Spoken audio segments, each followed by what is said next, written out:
تو اس لیے آپ لوگ بھی معمول بنائیں اس کا، رات کی تنہائیوں میں اللہ سے اٹھ کے دعا مانگنے کا معمول بنائیں. اس دعا کی اگر عادت پڑ گئی تو مزے ہی مزے ہیں. پھر جسے پنجابی میں کہتے ہیں موجاں ہی موجاں. کیونکہ جس کو دعا کی کثرت کی عادت پڑ جائے نا، اس کا بس بیڑا پار ہو گیا سمجھو، وہ بیڑا پار ہو. کیونکہ اللہ کے سامنے گڑ گڑانے کا اتنا فائدہ ہے کہ وہ ہو ہی نہیں سکتا کہ اللہ اس کو نہ دیں، یہ ہو نہیں سکتا. اور اللہ نے ایک اصول بنایا ہے کہ جو مانگ رہے وہ نہیں دیا تو کچھ اور دے دوں گا. تو پھر تو موجہ ہی موجہ ہے کہ نہیں ہے. لیکن ان لوگوں کے لیے جن کو اللہ پر ایمان ہے. حدیث میں آتا ہے رسول اللہ صلی اللہ علیہ وسلم نے فرمایا اللہ اپنے بندے کی دعا اس وقت تک قبول کرتے ہیں جب تک کہ وہ مانگتے مانگتے تھک نہیں جاتا. اور تھکنے کا کیا مطلب؟ یعنی وہ یوں نہیں کہتا کہ میں مانگ رہا ہوں اور قبول نہیں ہو رہی. جب یہ کہتا تو پھر نہیں ہوتی. جب تک یہ نہیں کہتا تو ساری قبول ہو رہی ہوتی ہیں، لیکن اس کو نظر نہیں آ رہی ہوتی، نظر نہیں آ رہی ہوتی. اب آپ اپنے بیٹے کی شفا کے لیے دعا مانگ رہے ہیں، اللہ اس بچے کو ٹھیک کر دے، اللہ اس بچے کو ٹھیک کر دے. بچہ ٹھیک نہیں ہو رہا، اب آپ مایوس ہو رہے ہیں. حالانکہ ہو کیا رہا ہے؟ دوسرے بچے پر بیماری آنے والی تھی، اللہ نے وہ آپ کی دعا سے پہلے ہی ٹال دی. وہ تو نظر نہیں آ رہی نا آپ کو. وہ آپ کو دعا تو قبول نہیں ہو رہی. اللہ کے نبی نے فرمایا ہو رہی ہوتی ہیں، اور یہ نالائق کہتا ہے نہیں ہو رہی. جب یہ کہتا ہے نہیں ہو رہی، اللہ کہتا ہے جاؤ، اب نہیں ہو رہی، جاؤ. اب تم کہہ رہے تھے نا نہیں ہو رہی، جاؤ. جب تمہارا میرے بارے میں یہ خیال ہے کہ میں قبول نہیں کرتا تو نہیں کروں گا. ایک بزرگ کا واقعہ بیان کیا جاتا ہے کتابوں میں، واللہ عالم مستند ہے یا نہیں ہے، لیکن اس سے جو سبق ملتا ہے وہ سبق بہرحال صحیح ہے. کہ وہ حج کرنے جاتے تھے، جب بھی حج سے فارغ ہوتے دعائیں بھی مانگتے اللہ قبول کر لے، تو غیبی آواز آتی کہ قبول نہیں ہوا، یا خواب میں آتا ان کو کہ قبول نہیں ہوا. پھر جاتے حج کرنے. ایسے کئی حج کیے، ہر دفعہ جواب ملتا نہیں ہوا. تو انہوں نے اپنے کسی مرید کو بتایا. انہوں نے کہا حضرت پھر حج کیوں کرتے ہیں جب بار بار؟ انہوں نے کہا میں اس کے علاوہ اور کیا کروں بھائی، میرے بس میں جو ہے وہ میں تو کروں گا نا. وہ اللہ کی قدرت نہیں قبول کر رہا، لیکن میں تو اب اس کے علاوہ کچھ نہیں کر سکتا بھائی. یہ تو نہیں کہ اللہ کے در کو چھوڑ کے اگر اللہ کسی کی دعا قبول نہیں کر رہا تو کیا مندر میں جائیں ہم؟ بھگوان یعنی جو بت ہیں ان کے پاس جائیں، بولیں یار وہ تو مان نہیں رہا، تو کر دے. تو یہ کہاں سے کرے گا؟ کل میں نے بیان کیا تھا نا، اگر اسلام کسی کی سمجھ میں نہیں آ رہا تو کیا عیسائیت سمجھ میں آ رہی ہے؟ کہ یہودیت سمجھ میں آ رہی ہے؟ بھائی ہمارے پاس تو کیا ہے؟ یہی ہے، یہی قرآن ہے. ہم اسی کو سمجھ میں نہیں آ رہا تو یہ ہماری عقل کا فالٹ ہے، عقل کا فالٹ ہے. لیکن اتنے بڑے فالٹ ہم نہیں پیدا کر سکتے کہ اسلام سمجھ میں نہیں آ رہا اور ہندو مذہب آ جائے ہماری سمجھ میں، عیسائیت سمجھ. اتنے بڑے پاگل نہیں ہے بھائی. ساری باتیں تو کسی کی بھی پوری سمجھ میں نہیں آتی بھائی. دنیا میں کوئی بندہ ایسا ہے جو آج تک پورا سمجھ میں آ جاؤ؟ کوئی بھی ایسا نہیں ہے. یہاں بہت سے ایسے لوگ ہیں جو مجھے سمجھتا ہوں یار یہ کافی سمجھ گیا ہوں اس کو میں. ایک واٹس ایپ پہ کسی نے ایک کتاب بھیجی، ایک وہ کارٹون ہوتا ہے نا، اتنی لمبی کتاب ہے نا، وہ اتنی موٹی، اس کے چند صفحات ایک آدمی پڑھ رہا ہے اور اس کتاب پہ لکھا ہوا ہے عورت کو سمجھنے کی کتاب. اس پہ کیا لکھا ہوا ہے؟ اس کا میاں بیٹھا ہوا ہے، اس کو سمجھنے کی کوشش کر رہا ہے. اس کتاب کے کچھ صفحات پڑھے ہیں اور دکھائے وہ اتنی موٹی کتاب کے ابھی صفحات کیا ہیں؟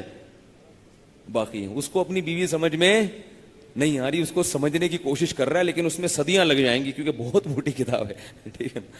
تو دنیا میں پورا سمجھ میں کسی کا کوئی بھی، تبھی تو یہ فلم کا لفظ ایجاد ہوا ہے. لوگ کہتے ہیں یار یہ بہت بڑی فلم ہے، کہتے ہیں نا بہت بڑی فلم. اس کو کہتے ہیں جو زیادہ تر سمجھ میں نہ آ رہا ہو، تھوڑا سا آ رہا ہو، اس کو کہتے ہیں بہت بڑی فلم ہے. اور جو بالکل ہی سمجھ میں نہیں آ رہا ہو اس کو کہتے ہیں یہ انگلش فلم ہے 3 گھنٹے کی فلموں کے ساتھ. ایک دفعہ گلشن اقبال میں ہمارے ایک شاگرد تھے، انہوں نے کسی بندے کے بارے میں کہا کہ یہ بندہ انگلش فلم ہے اور 3 گھنٹے کی گانوں کے ساتھ. کیا مطلب انگلش فلم ہے 3 گھنٹے کی گانوں کے ساتھ؟ انہوں نے کہا انگلش فلم 3 گھنٹے کی نہیں ہوتی، 2 گھنٹے کی ہوتی ہے. دوسرا اس میں گانے نہیں ہوتے. تو اس نے کہا یہ ایسی فلم ہے تو انگلش، مگر ہے کتنے گھنٹے کی؟ 3 گھنٹے کی، اور گانے بھی ہیں اس میں. یعنی ایسی فلم جو ابھی تک دنیا میں بنی، یہ وہ والی فلم ہے. میں نے کہا وہ پتہ نہیں، لیکن تم بہت بڑی فلم ہو یار. اس کا تو مجھے نہیں پتا کہ وہ ہے یا نہیں ہے، لیکن تم جو یہ اصطلاح لے کر آئے ہو مارکیٹ میں، اس سے پتا چل رہا ہے کہ تم بھی کوئی چھوٹی فلم نہیں ہو. تو پورا سمجھ میں کون آتا ہے؟ عقل تھوڑی ہے. کسی کی سمجھ میں کچھ آتا ہے، کسی کے نہیں آتا. تو ہر اشکال کا جواب بھی سمجھ میں نہیں آتا بھائی. تو کیا کہہ رہا تھا میں، کہاں چھوڑ کے؟ ہاں، اللہ سے دعا مانگو، اگر وہ نہیں قبول ہو رہی تو کیا کہاں جائیں ہم؟ کیا مندر جائیں, کیا چرچ جائیں؟ نہیں بھائی, یہی ہے اللہ ہمارے پاس تو تیرے علاوہ کوئی آپشن نہیں ہے. تو قبول کرے گا تو بھی, نہیں کرے گا پھر بھی ادھر آئیں گے. حدیث میں دعا ہے, لا ملجا ولا منجا منک الا الیک. کیسی پیاری دعا. فرمائے اے اللہ تجھ سے بھاگنے کا راستہ بھی ہمارے پاس تیری ہی طرف ہے. یعنی اگر ہم تجھ سے بھاگنا بھی چاہیں تو بھاگ کے آئیں گے کہاں؟ تیری ہی طرف آئیں گے کہ تو ہی بچا لے اپنے عذاب سے. جب آپ پر کوئی مسلط ہو اور سزا دینا چاہے تو اس سے بھاگ کے کہیں اور جاتے ہو یا اس کے پاس آتے ہو؟ اس کے پاس تو کبھی بھی نہیں آؤ گے. ایک بندہ بندوق تان کے کھڑا ہوا ہے مارنے کے لیے, تو اس کے پاس تھوڑی آؤ گے, آپ وہاں سے بھاگو گے. لیکن اللہ اگر آپ کو مارنے کے لیے تیار ہیں تو آپ اللہ سے بچ کے کہیں نہیں جا سکتے. پھر آپ اللہ ہی کے پاس آؤ گے, اللہ بس تو ہی بچا لے, اللہ ہی کے پاؤں میں گر جاؤ گے. وہ کسی نے حضرت موسیٰ علیہ السلام سے پوچھا نا, واللہ عالم یہ واقعہ کتابوں میں لکھا ہے, سند ہے نہیں ہے, لیکن اس واقعے کے جو مفہوم ہے وہ بہرحال صحیح ہے کہ موسیٰ علیہ السلام سے کسی نے پوچھا کہ اگر یہ دنیا کے جتنے حوادث ہیں یہ تیر ہوں اور اس تیر کا چلانے والا اللہ ہو تو ان تیروں سے کیسے بچ سکتے ہیں؟ بھئی ایک تیر انداز آپ کی طرف تیر لے کے کھڑا ہوا ہے, تو بچنے کا طریقہ کیا؟ بھاگ جاؤ وہاں سے, نیچے ہو جاؤ, جب وہ تیر پھینکے آڑ میں آ جاؤ. تو انہوں نے کہا اگر یہ تیر چلانے والا کون ہو؟ اللہ. اور تیر کیا ہے؟ یہ حوادث جتنے بھی آ رہے ہیں مصیبتیں, یہ تیروں.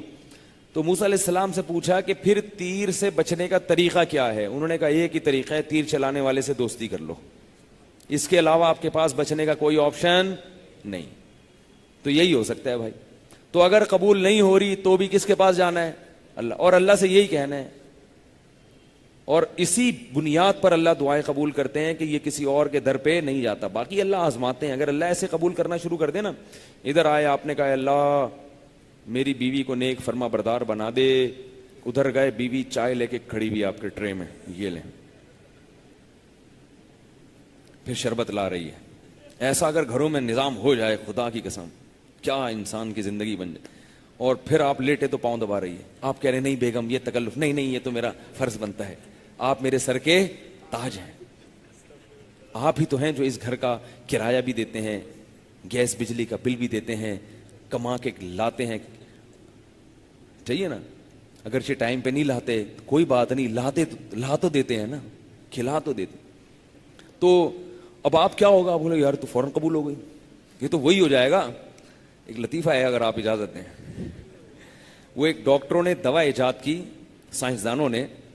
بچے نا اس ملک میں بدتمیز پیدا ہو رہے تھے, بہت تربیت کا نظام تھا. تو انہوں نے کہا یار ہم کوئی ایسی دوا ایجاد کرتے ہیں کہ بچے تمیز دار پیدا ہوں. بچے کیا ہوں؟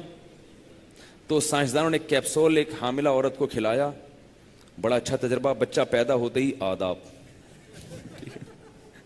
ہم لوگ یہی چاہتے ہیں کہ کیا ہو کہ ایسی دعا قبول ہو کہ بچے, یا اللہ میرے بچے ٹھیک ہو جائیں, بچے فوراً گھر میں داخل ہوتے ہی آداب.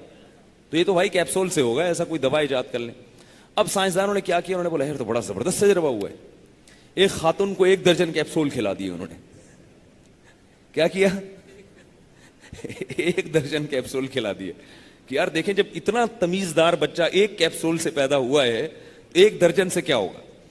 اب بچے کی ولادت ہی نہیں ہو رہی, پیدا ہی نہیں ہو رہا, بڑے پریشان, یار یہ کوئی ریئیکشن تو نہیں ہو گیا. کہ الٹرا ساؤنڈ کیا, پتا چلا کہ جڑواں بچے ہیں, ہر ایک دوسرے سے کہہ رہے پہلے آپ, وہ کہہ رہے نہیں پہلے آپ.